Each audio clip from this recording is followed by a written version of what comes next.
सड़क पे हैं आज बैठे हुए। जी अच्छा लग बिल्कुल। रहा है? जैसे हमारे सीएम साहब हैं तो उनके बदौलत तो रोड पे बैठना ही पड़ेगा। वो गिनाते हैं कि 12 लाख रोजगार दे दिए हम, तो हम लोग तो 25 साल से ज़्यादा से काम कर रहे हैं, हम लोग कहाँ दे दिए।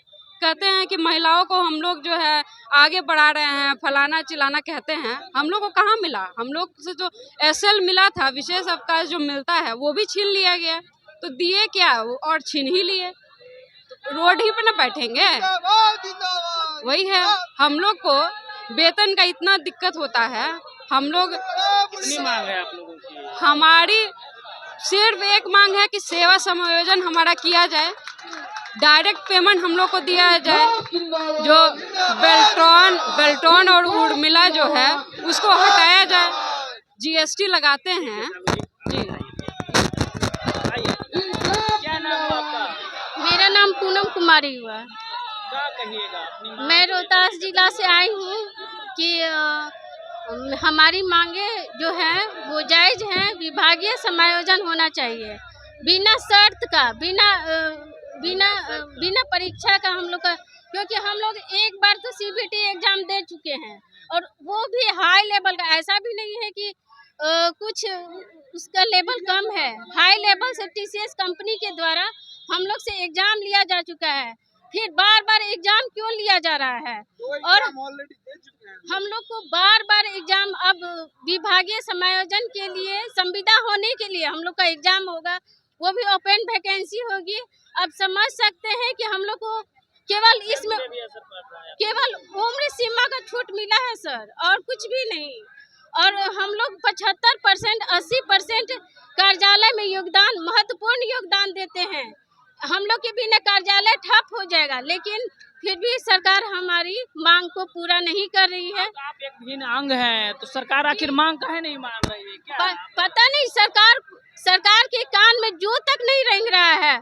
हम लोग से उनको पता नहीं क्या फायदा है कि क्या है कि हम लोग का इनवॉइस बनता है 25,000 का, लेकिन इन हैंड सैलरी आती है 17,000 के करीब में।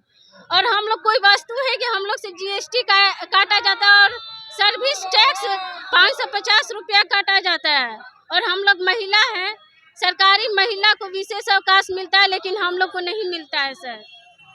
संविदा कर्मी को, महिला को विशेष अवकाश मिलता है, लेकिन हम लोग आउटसोर्स कर्मी को कुछ भी सुविधा नहीं मिलता है। और हम लोग यही चाहते हैं सरकार से कि हम लोग का विभागीय समायोजन हो और हम लोग जो भी डिजर्व करते हैं, हम लोग 75%, 80%। चुनाव है, क्या लग रहा है आपकी मांग सुनी जाएगी? हम लोग के अगर नीतीश सरकार से रिक्वेस्ट है कि हम लोग का मांग हम जायज है, हम लोग जिसके लिए लड़ रहे हैं वो पूरा कर दे। नहीं तो हम लोग 20,000 डाटा एंट्री ऑपरेटर, प्रोग्रामर, आशु लिपिक, IT बॉय, IT गर्ल हैं, सब हम लोग अनिश्चितकालीन की ओर बढ़ेंगे। और 20,000 परिवार का बात है, यानी कि 1 लाख 2 लाख की संख्या उनका वोट कटेगा।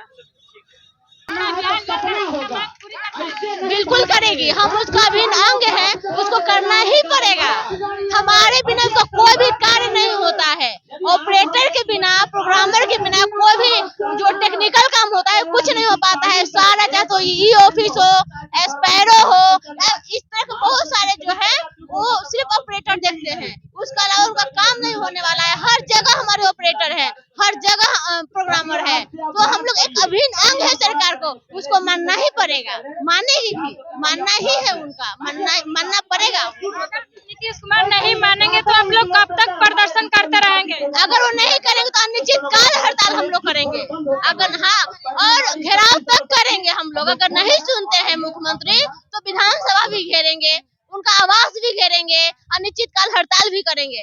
जब तक नहीं मिलेगा कंटिन्यू हम संघर्ष करेंगे। 2025 में चुनाव होने वाला है, है तो उससे पहले हमको चाहिए ना, और नहीं तो 2025 में उनको पर बहुत बड़ा ये होगा, उनकी सरकार ही नहीं बनने देंगे। हम वोट ही नहीं करेंगे। वो दूर दूर सरकार प्रचार करने जा रही है प्रगति यात्रा में अपने विकास का, हम लोग उसका नाक के नीचे बैठ के कार्य कर रहे हैं और हम लोग को ध्यान नहीं दे रहा है। तो हम लोग क्या करेंगे? लास्ट में वही है, घेराव करेंगे। विधानसभा चुनाव में, इलेक्शन में हम उनको वोट नहीं करेंगे। अब 20,000 सिर्फ कर्मचारी नहीं है, 20,000 परिवार है ना जी, बहुत फर्क पड़ेगा उनको। अगर वो हमारी नहीं सुनते हैं ना तो उनका बहुत बड़ा दुर्भाग्य है, क्योंकि इससे सरकारी क्षति भी बहुत हो रहा है। क्योंकि जो पेमेंट हम लोगों को मिलता है, बेल्ट्रॉन काटता है, फिर उर्मिला काटता है, ये तो उनकी बेवकूफी है जो आज तक हम लोगों को आउटसोर्स किए हुए हैं। नहीं तो उनको तो अब तक कर देना चाहिए था। जो भी पैसा जो उनका है, जो फिजूल में बेल्ट्रॉन और उर्मिला ले रही है, उसका बचत हो जाता और वो पैसा कहीं न कहीं एम्प्लॉय को मिलता तो उनका मेहनत का भुगतान होता। अभी हम लोग मेहनत करते हैं और मिलता किसी और को है। कहीं ना कहीं आप लोग को सैलरी में से काटा भी जाता है, बहुत ज्यादा काटा जाता है। सैलरी के नाम मतलब जीएसटी के नाम पर, CGST के नाम पे, मतलब एक मेरा एकदम अकेले का 16,000 रुपया कट जाता है। 16,000 कटता है, जिसका कोई माँ बाप नहीं है। और एक तरह से सरकारी क्षति हो रही है, लेकिन फिर भी नीतीश कुमार ध्यान नहीं दे रहे हैं। नीतीश कुमार का तो कहना रहता है जो हम बिहार में बहुत रोजगार दे रहे हैं, वो सिर्फ कह रहे हैं, कर कहाँ रहे हैं। जो 15 साल से उनके अंदर काम कर रहे हैं, 25 साल से कर रहे हैं, जब उनका नहीं सुन रहे तब कैसे मान ले को विकास किए हैं।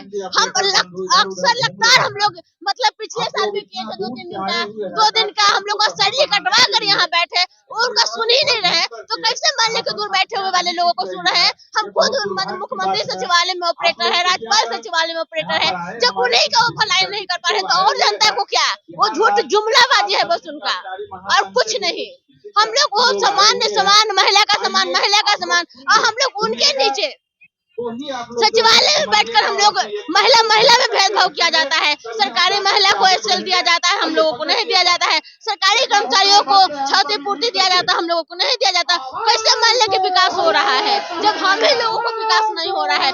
15 साल पहले भी आउटसोर्स है और आज भी आउटसोर्स है। 15 साल कंटिन्यू उनका शासन रहा, लेकिन फिर भी आज तक हम लोग आउटसोर्स है। तो कैसे मान ले कि विकास कर रहे हैं और कहाँ विकास कर रहे हैं। 2025 में वही आने वाले हैं। बिल्कुल नहीं आएंगे। अगर नहीं करते हैं ना, वो मतलब अपना थका हुआ का परिचय दे रहे हैं। ये हम लोग शोर मचाते हैं, हल्ला उनको तक आवाज पहुंचाने की कोशिश करते हैं और वो नहीं सुनते हैं। इसका मतलब वो थक चुके हैं, अब बिहार को उनकी जरूरत भी नहीं है। अब आप अगर नहीं करते हैं, इलेक्शन से पहले उनको हम लोग इस्तीफा की मांग करेंगे। वो हमारे लिए नहीं सोच रहे हैं तो हम उनके लिए क्यों सोचें? वो तो हम लोग को सिर्फ बहला रहे हैं, फुसला रहे हैं। इतना दिनों से 20,000 से भी ज्यादा की संख्या में हम लोग यहाँ पे काम करते हैं। उनके हर एक विभाग में हम लोग फैले हुए हैं, मगर हम लोग से काम लिया जाता है, लेकिन हम लोग को सुना कुछ नहीं जाता है। तो हम कैसे माने कि ये सरकार देने वाली है?